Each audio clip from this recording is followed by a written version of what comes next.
welcome to the Absolute Gamecast. In today's video, I'll be discussing another FNAF fan game from the past, that being Five Nights at Ronald, a McDonald's-themed FNAF fan game developed by Tan4Dev. The game was released in 2015 and went on to see some decent popularity in the early days of FNAF before naturally being forgotten over time. With all that being said, let's dive a little deeper into this game, starting with the story.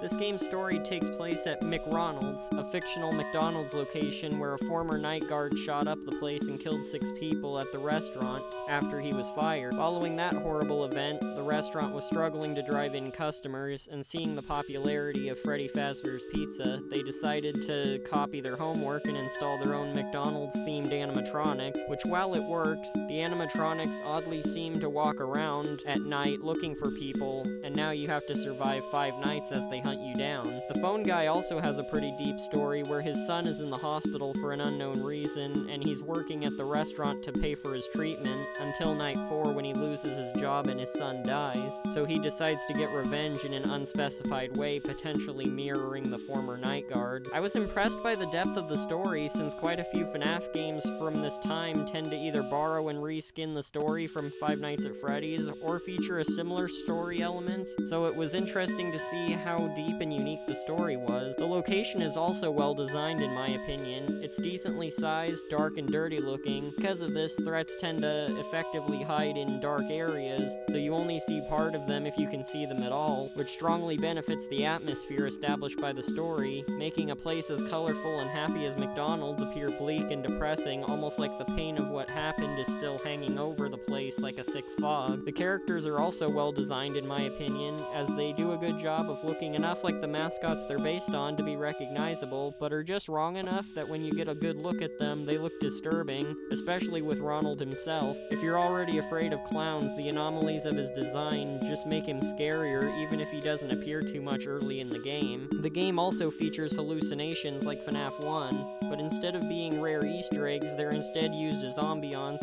and slight jump scares that can happen at any time to catch you off guard. You may also hear various sound effects such as crying, screaming, and a news report of the shooting incident. These work better in my opinion because instead of appearing and just being cool visuals, they can distract you from what you're supposed to be doing and can cause your gameplay experience to feel more hectic and disturbing. Speaking of gameplay, let's talk about that next.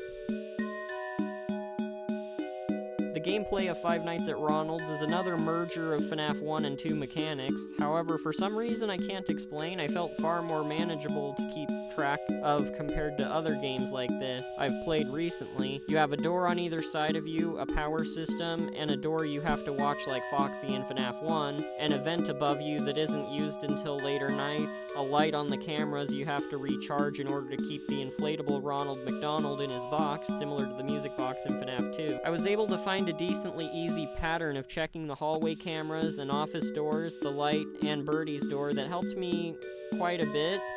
And though it could be my fault after research, I would say the power runs out pretty fast with everything you have to keep up with, but it could just be the way I was playing. Another issue I faced was in the character's AI, where they would leave the hallway camera but wouldn't appear in my door for a few minutes. This could have been in FNAF 1 and I forgot, but I'm not sure, and I wouldn't say it messed with my experience at all, so I don't see it as a major issue.